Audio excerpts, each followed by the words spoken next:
Thank you for taking the time to watch this webinar. My name is Emma Mamo and I'm Head of Workplace Wellbeing at Mind, the mental health charity. Mind provides advice and support to empower anyone experiencing a mental health problem. We also campaign to improve services, raise awareness and promote understanding of mental health. Mind is leading a major new project called the Blue Light Programme, which is dedicated to helping support the mental health of emergency service personnel, so staff and volunteers working within the ambulance service, fire and rescue, police, and then also the search and rescue services all across England.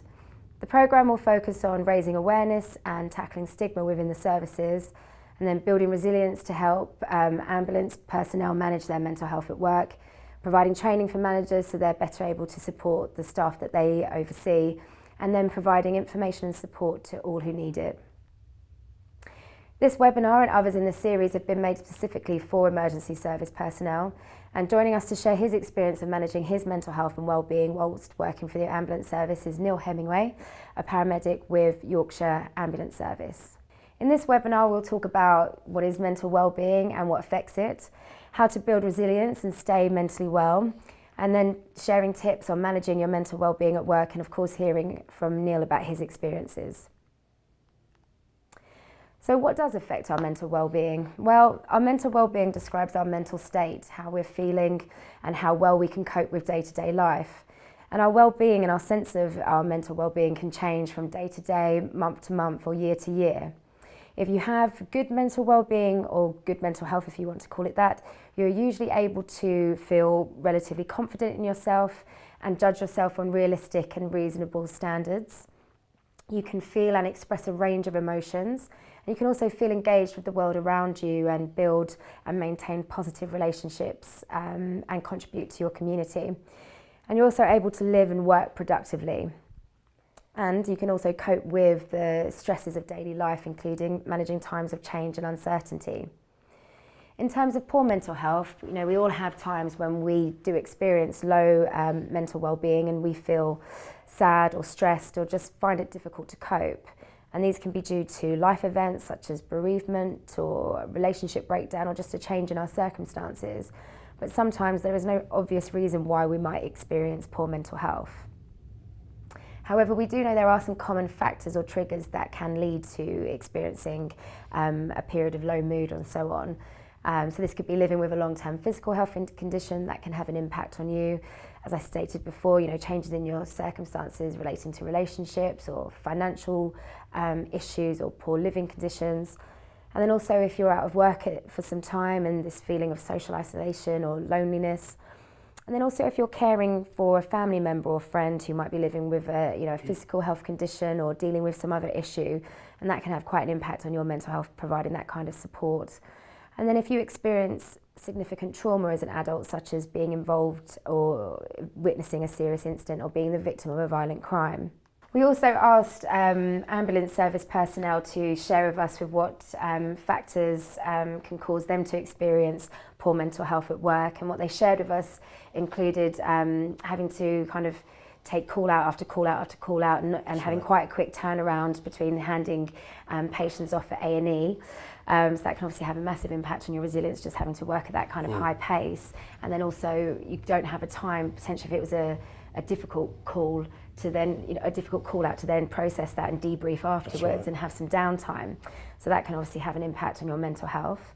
And there had been a move from ambulance personnel working in pairs in ambulances to them being lone responders. So for some people, they could work a complete shift without seeing anyone. That feeling of social isolation again can cause poor mental health or stress and so on. And then obviously just witnessing patients that have been neglected or badly assaulted, and then obviously just dealing with deaths and the impact that traumatic events can have on you. And then just maybe what people said to us, just this culmination of events, just this daily grind of seeing maybe low-level distressing events, but the build-up of that can just really have an impact. And then as we said, not having the opportunity to share these experiences with anyone on shift or debrief after you've found something challenging.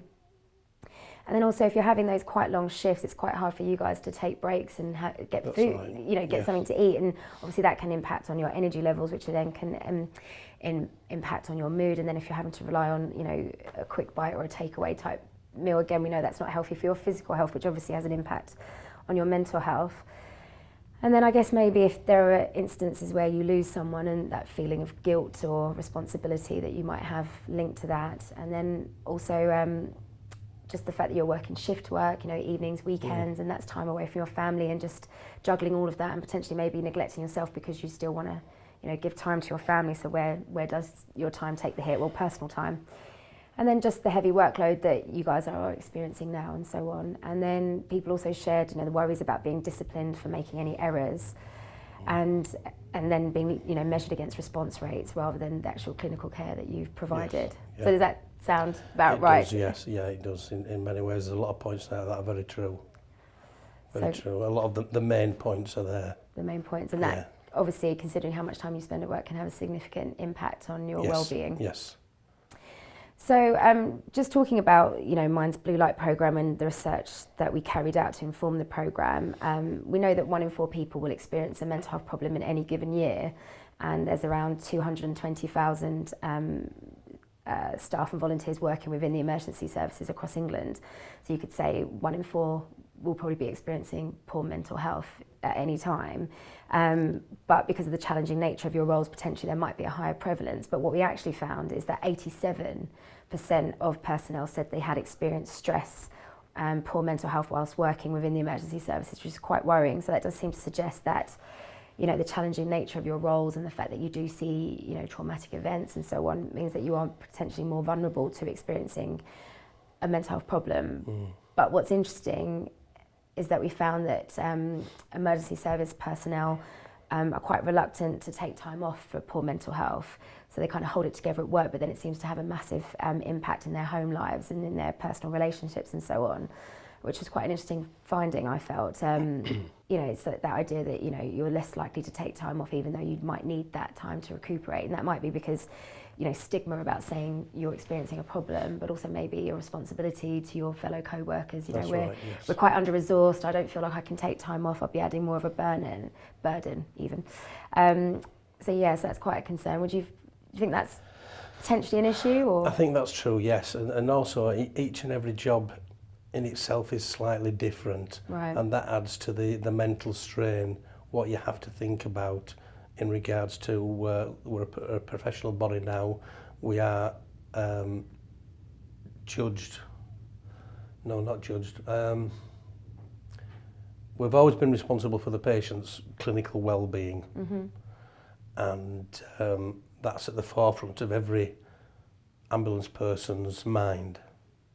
But when you're working job after job after job with very little breaks, the pressure increases each time you go out to a point where, as you say, you put up with it, you shut up, but you get on. You just keep on going. I guess for me, if I'm experiencing stress or that feeling of extreme pressure, I get a kind of fuzzy head and I can't make good decisions.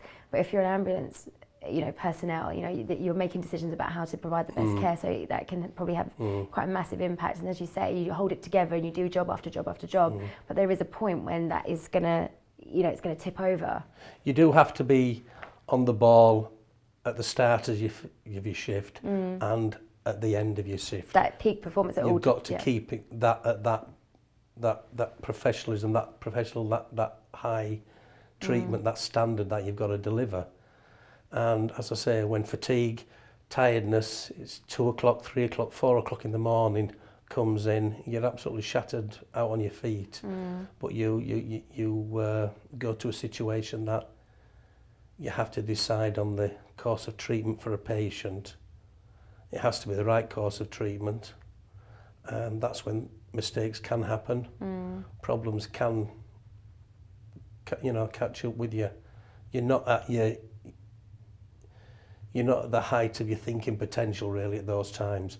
12-hour shifts coming towards the end of it, and then you get a late job which takes you into your 13th, 14th, 15th because you'd have to stay on hour. Potentially. That's right, yes, yep. In North Yorkshire with our area, we have a large area to cover, and sometimes people can be into the 15th hour before they've finished work. Wow. But you've got to be alert all the time throughout that treatment. Yeah, so it can take quite a toll. what we know is that, you know, if you experience low levels of mental well-being over a long period of time, you know, you are more likely to develop a mental health problem. And then if you are living with a mental health problem such as depression and anxiety already, you are more likely to experience periods of low mental well-being than someone who hasn't. However, you can still have periods of good mental health where you are able to manage your condition in your life without becoming unwell. So it's important to know that just because you experience a mental health problem, it doesn't mean you can't live a full and successful life. But I guess what we all need to know better is, well, what keeps me well? So what do I need to do to keep me well? And then also, if I am starting to struggle, you know, what does that look like for me and what kind of support do I need? So I guess that's quite important for emergency service personnel and everyone. What I would say is, you know, whether you have a mental health condition or not, you know, there may be times or situations in your life that are more difficult than others, and the capacity to stay mentally well during those times is called resilience. Mind's model of resilience kind of outlines a three-pronged approach, if you will. So you have to do stuff that promotes a sense of well-being in yourself, and then you have to build your social capital, and then you also have to apply psychological coping strategies. So I'm now going to outline some of the ways that people might be able to develop and strengthen their resilience so that they can deal with everyday life and then also face difficult situations without becoming unwell. But what I will say is, you know, we're all individual, and there may be other things that are helpful for people. So it's more about just trying to think this stuff through and take note of what works for you and build that into your everyday life. But in terms of, you know, promoting well-being or a sense of well-being in yourself, we know that looking after your physical health is really important. So getting good sleep, eating healthily, and then doing physical activity has a massive impact on your sense of well-being.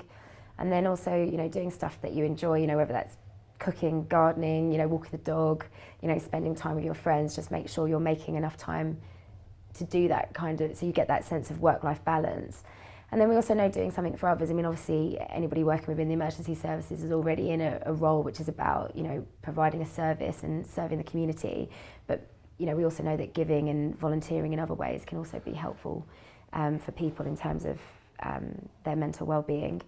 And then I think also being kind to yourself. I think, you know, you guys do work in quite challenging roles and you do make life or death decisions, but I think it's just, you know, reflecting on successes and not always being that harshest critic.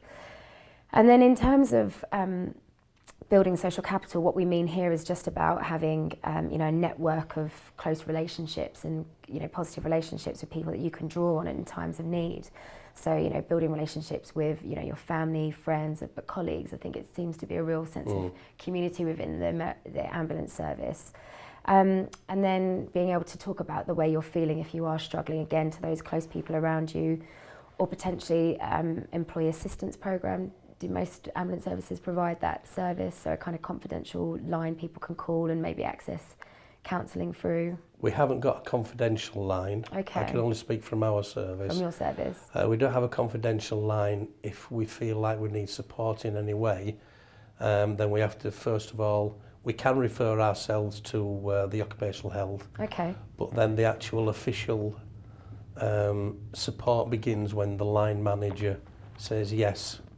So it has, or you can go through the line manager first. Okay. Which is sometimes not the best way to go. It can be a bit of a barrier. That's right. It can be the first barrier for the first step when people need help. Okay. Yeah, and I mean, do you feel that line managers kind of ask people, how are you doing, and have regular check-ins, which then would help open up the conversation? I think the line managers are, we were speaking earlier about line managers, executive directors, they have their own stress-related problems. And it would be, on the road staff, we have our stressful related problems. We have our times of upset and need when we can approach our colleagues. Some people don't even have that on the service. They're not close to anybody. They have a working relationship, but not one that they can open up to. So there isn't a kind of relationship where there's a supervisor who has kind of responsibility for their welfare?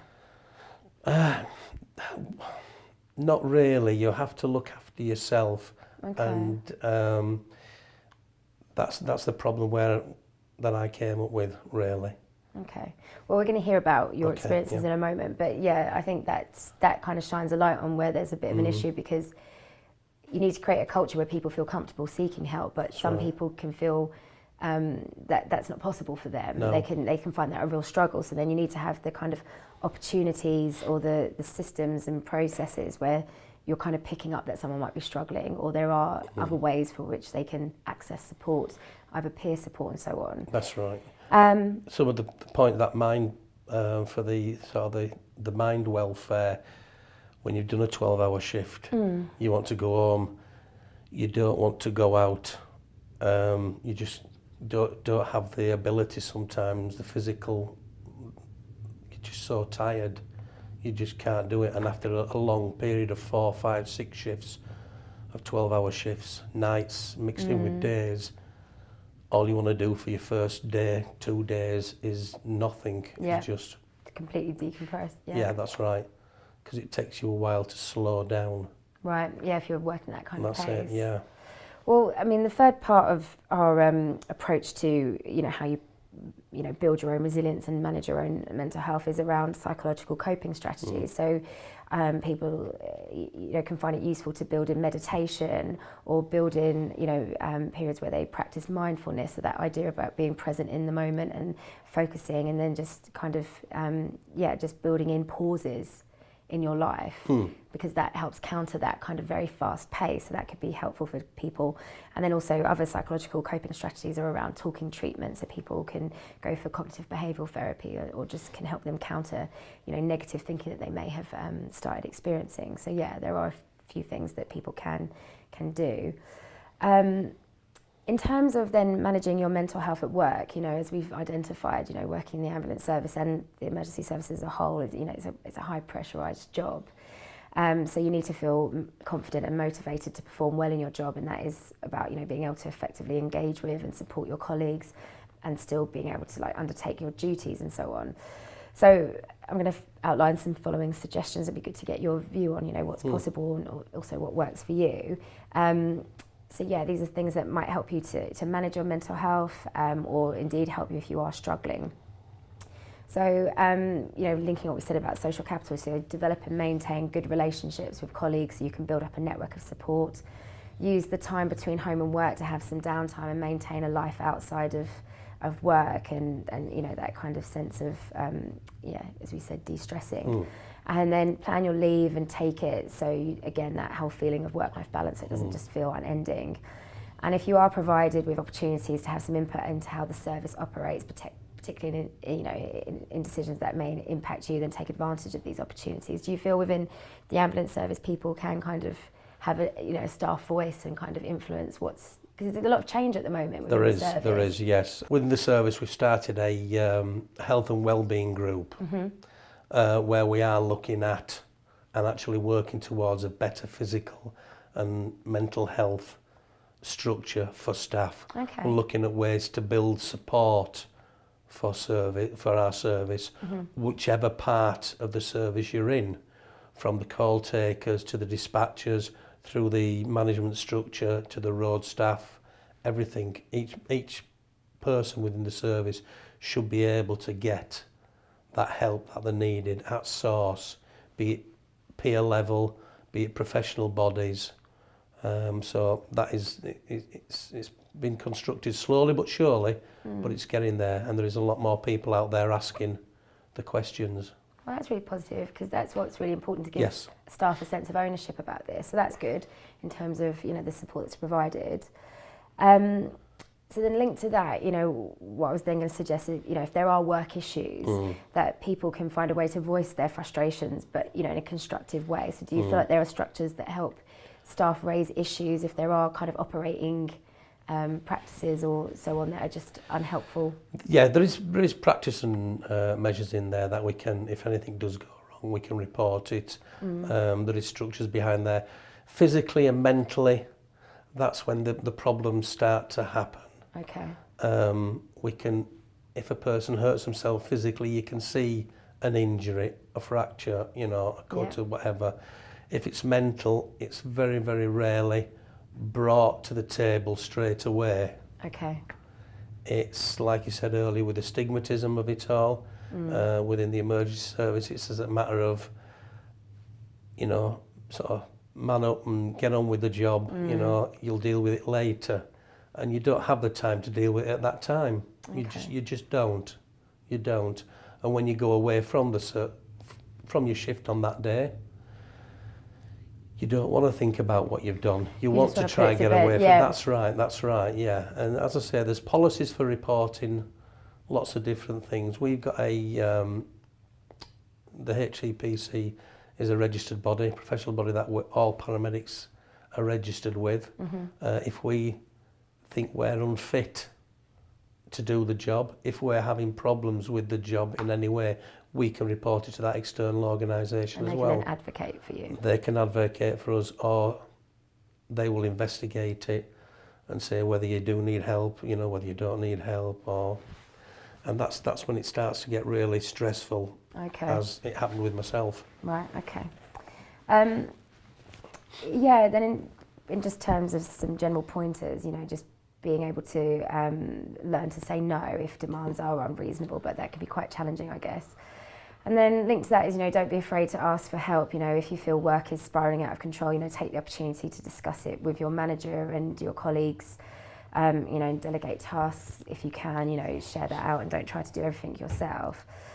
And if you can't resolve the problem of unrealistic expectations, then, you know, talking to colleagues in HR or your professional body or other relevant members of staff so they can kind of advocate for you would be helpful. And then in terms of, you know, those periods, you know, going through a tough time, you know, we all experience tough times, and I think it's important not to put too much pressure on yourself to kind of carry on as normal. You know, this will have an impact on you, and you may need to take some time out and take some time away from the job. You know, that could just be 5-10 minutes, you know, going for a walk around the block, or it may be that you need to take some time off. And again, what we were saying, you know, say no to requests being made of you if it does feel too much. And linked to what we were saying earlier around, you know, getting enough sleep and rest when you can, and being mindful of eating healthily, especially during prolonged shifts, should help. And then, as I was saying, you know, learn to accept that you don't have to be perfect and in control at all times. But if you ever do get to that point where you are feeling overwhelmed, then taking action, however small, will help you. So you may be able to do some of the following things I'm going to outline, just, you know, off your own accord, but others you might need to negotiate with your colleague, supervisor or manager. But, you know, as I said, take control by being proactive. You know, think about what you need, what support you might need. Talk to someone you trust at work or outside, you know, about what's distressing you and what's making you feel stressed. And then speak up if you need help. And again, you know, saying no and being assertive if you need to. And then if it does start to feel overwhelming, you know, take a deep breath. Exercise in daylight can be really good for you at this point. So, you know, going for a walk and getting out would be helpful. And then making sure you drink enough water and that you remember to eat during the day. And then also a great antidote to stress is, you know, is relaxation. So learning some relaxation techniques.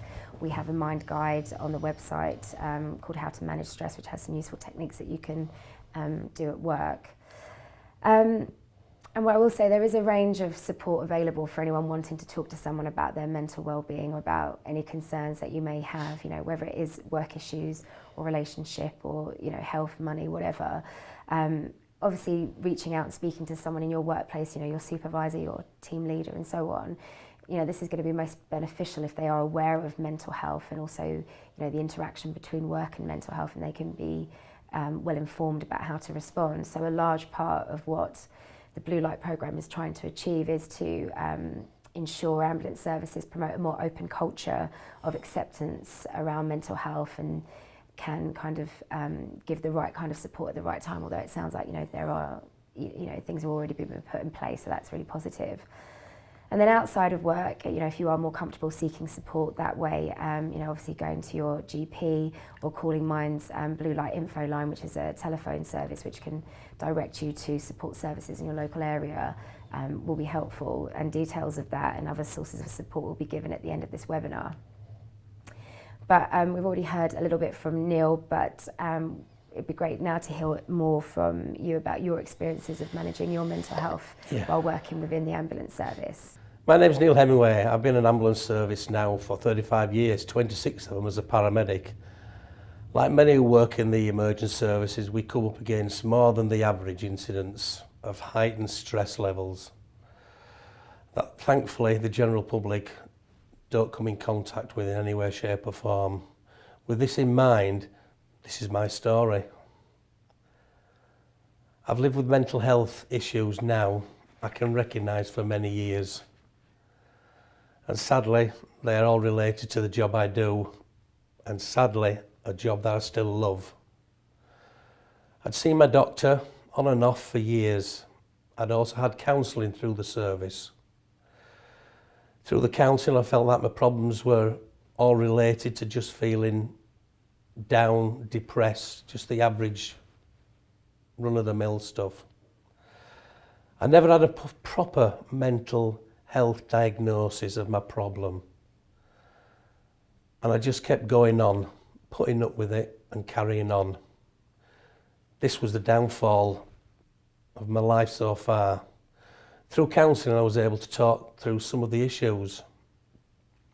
And at the time, I believe these sessions really had helped me. They had helped me understand the burdens that were carrying on with me, carrying around with me. They helped me go through the thoughts that I was constantly going through. I thought it had helped, but I don't think it really did. I'm not saying that counselling doesn't help, it just didn't help me, and I feel now it slowed down my healing. Why do you think that is? I believe that I'd dealt with the issues, I'd sorted them out, I'd come to terms with them, I'd put them away, and they were all finished and done with. But they hadn't been. They hadn't been, and that was because of the mental health problem that I later found out that I had.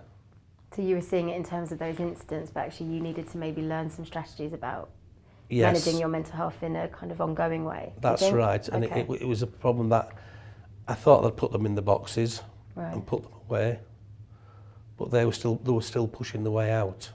They really were. Okay. Yeah.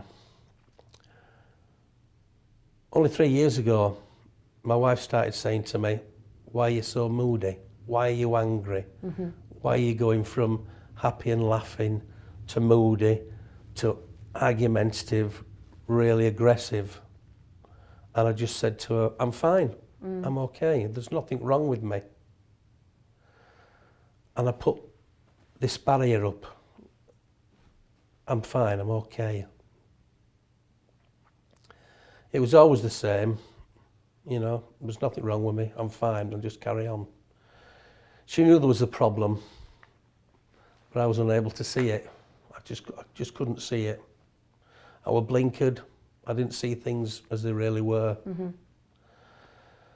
I knew I was having flashbacks. I was reliving incidents, experiences from years ago. I was woken at night. I was sweating, screaming sometimes, wondering what the hell was happening. I was so scared and frightened sometimes I couldn't sleep. And for a period of time, a long time, longer than I like to remember, I don't think I slept a full night for more than 3 or 4 hours. I was constantly being woken up with these dreams, with these flashbacks. My wife thought I was just, you know, I just couldn't settle. I just, you know, couldn't get to sleep, change pillows, change mattresses, you know, everything to try and get a good night's sleep. I could be in town sometimes, walking with the grandchildren, and I'd get a smell of diesel, and from being with the grandkids, I'd be somewhere else. I'd be in that car with that lady.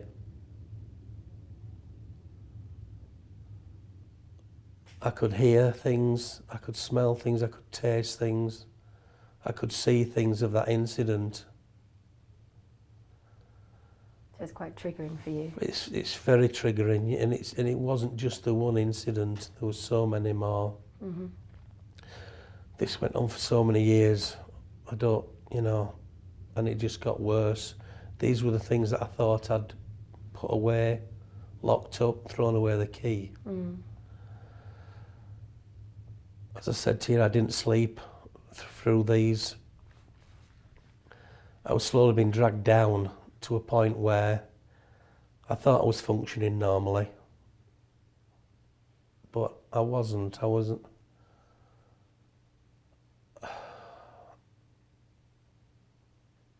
It was horrible. I just wasn't me anymore. It was so frustrating and cold. Yeah, I was lonely. And I don't mean lonely like when you've got no plans for the night out. Yeah. You know, you sat there thinking, there's nothing on the telly, what am I going to do, and things like that.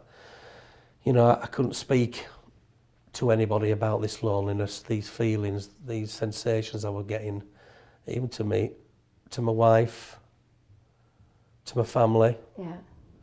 to people really at work. So it's more like you felt alone Yeah, and yeah, isolated. and you know, it was so lonely.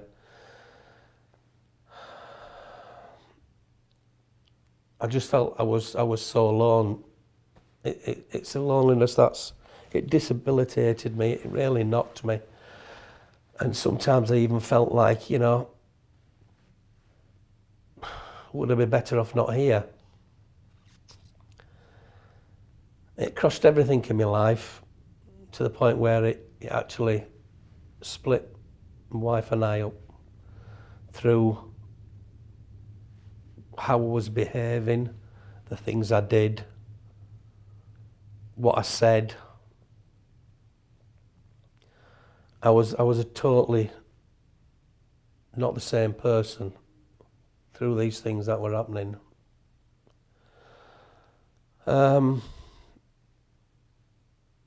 It's still hard to think now, and each time I go back, I still revisit those places. I'm certainly not as lonely now, thank God. I had a colleague who kept asking the same questions that my wife asked me. Are you okay? You know, what's the matter? You know, you're great with that patient, you're angry with that patient, you know. What's wrong? Excuse me. And I don't know what it was, whether it was a dogma that she kept on asking me. Mm-hmm. I couldn't really get away from it. I couldn't, like at home, I could walk out, I could go do something else.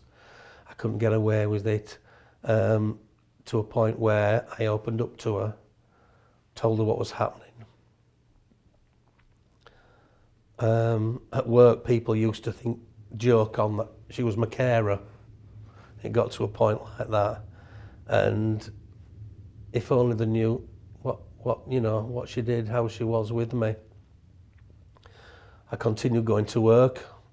I thought I was all right. I thought I was doing my job well, until I made a mistake. It wasn't a life-threatening one, but it was one that made me stop. And that day I actually broke down. It just took my feet away. I realised that the job I was doing, I was just going through the motions. I wasn't connecting with the job at all.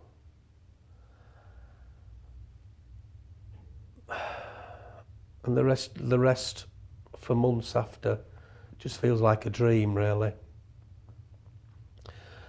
I got some more counselling through the service.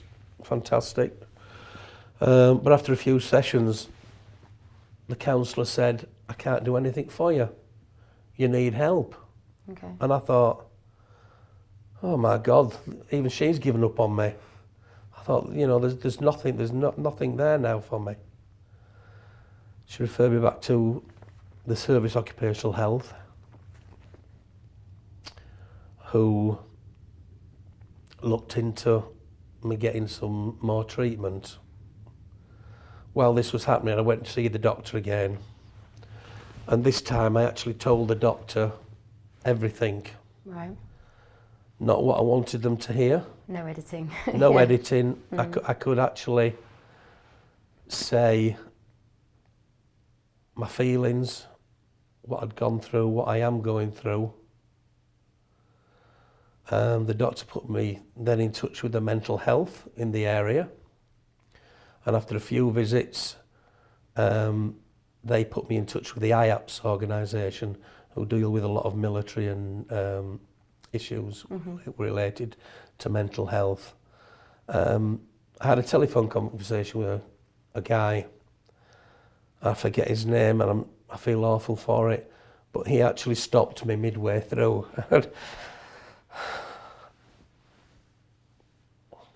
He said, "You've got PTSD." I says, "All right." I said, "I've heard about it, I've thought about it, but what makes you think that, you know?" And he gave me a long list of things. And he says, "This is the treatment you need." He says, "But unfortunately, we can't help you." So again, I thought, someone else giving up on me.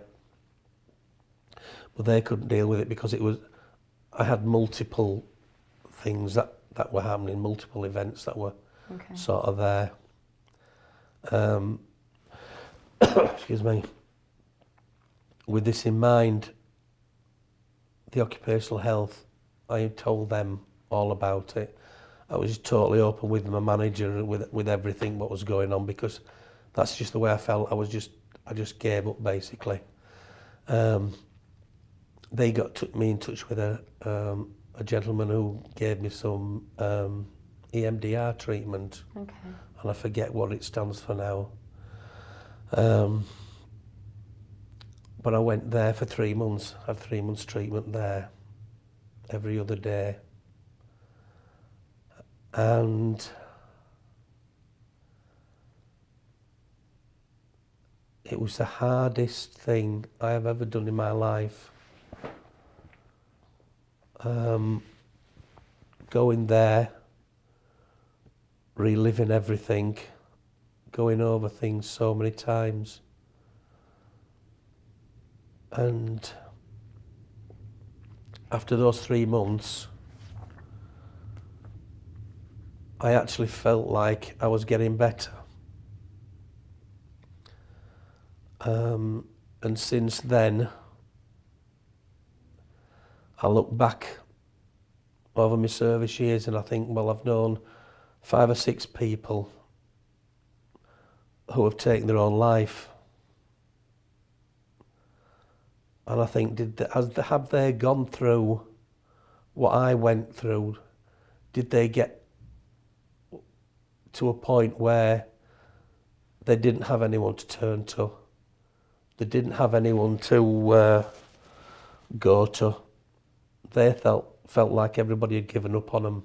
Whether they were going through the same things as what I went through, I don't know, but it's a sobering thought, and really that's why I'm here, to share my feelings, what I went through, just to let people know, you know, that there is help out there. You can come through it. You can come through it. I've still got a monster there inside of me. I still get tearful. I still get angry with myself on how I've let it ruin my life, my relationships in the past. I just want people to know that, you know, there's people out there who are going through the same thing, who have gone through it. We need to get something together to talk and, you know, let people see. And I just don't want... I'm not going to go through the suffering. I pray to God I'll never go through the suffering again that I've been through. And I don't want other people. And when people ask you what's wrong, you've just got to stop and think. You know, what are they saying? What are they saying this for? Just stop and think. It can be quite difficult when you're in the middle of it, though. To Oh have that gosh, yes, perspective. yeah. And you've just got to think that, you know, you've got to... they're seeing something that I'm not seeing. Don't get angry with them. Yeah. Ask yourself the question, am I all right? Yeah. You know, and don't be frightened of your answer you might get. It's hard. It's very, very hard. I just want people to get early intervention in the putting the hand up and saying, yeah, there is something wrong. Getting the right diagnosis, and then they can get the right treatment At the right time, yeah. at the right time before it's too late, and then there's another name on that list. I think that's something that a lot of people across the services, so I was talking to someone within the fire and rescue, but also police and so on, and they've said that there's things are improving, mental health within the emergency services. There is improvements in how people talk about it, but they said the biggest thing that the programme could do over the next year is to make it okay to say you're not okay. That's right. And that's yeah. why people, who've lived, who've worked in the service, who've gone through these kind of experiences, it is really important for you guys to come and share what you've been through and say, this is what helped me, this isn't what helped me, and this is what I've learned, and this is how I manage it now, to kind of show that this does happen. It does happen to other people. It happens to us, me, you, and just make it more normalised. And I'm completely my personality's open, it's bouncy, it's happy, it's out there, it's approachable, but that's something that you put on. And people know me, they'll probably see this and they'll think, I didn't know you were like that. And that's what I want, is them for to say, I didn't know you were like that. And I wonder how so-and-so is, and I wonder, he's had his troubles recently. I'll have a chat with him, see if they're all right. Yeah. Since I started this story, I've spoken to many people about this issue, and so many have recognised similar things in their life. I say to them, take back control. Yeah. You're not weak for saying you need help. There is light at the end of the tunnel, like we said. I've been in the longest, darkest tunnel ever. Listen to others, listen to yourself, and ask yourself the question, am I okay?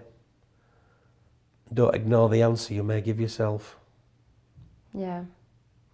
No, I think that's really important, but I think it is also about, the other things that we're doing within the programme. So, team leaders and supervisors are asking the question and kind of creating a culture which helps that, because it can be difficult if you are in that tough time to ask for help, and it can be hard to kind of seek support. So it needs to be, both that you can create the kind of culture where people can feel safe to say that they're not doing very well, that they are struggling, but then also the fact that you are kind of building in these kind of check-ins and these temperature checks, if you will, and just these kind of just to open up the conversation, are you okay? And then for people to feel comfortable. So I just want to say, thank you for kind of taking part in the webinar and sharing that, because I can see how personal that was, and still quite emotional for you. It is. Thank you for doing that. We really appreciate that. And as I said, I really do think that having, emergency service personnel front and centre in this programme will kind of show that it's okay to talk about these issues. We hope you have found viewing this webinar helpful. We have produced additional webinars in this series, one called Mental Health Awareness, which talks about, mental health conditions, what this can look like for someone, and then how to support someone in distress, be that a colleague or be that, general public that you might be supporting in your day job.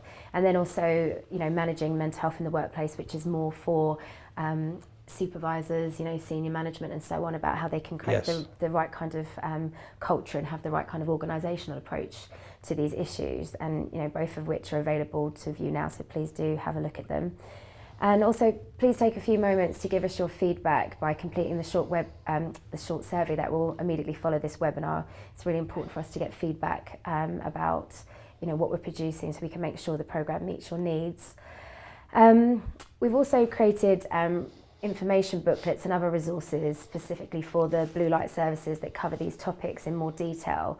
So these are available to you and your colleagues, so please share the guidance as it may be of help to someone. And again, please note the details for all the information and support services that are available, including mine's dedicated blue light info line. So that's available at the end of this webinar. We are determined to reach as many emergency service personnel as possible, so please ensure your colleagues are made aware of the Blue Light programme as a whole, and then the support and services available within it, and then of course these webinars. Thank you for watching, and thank you, Neil. Thank you.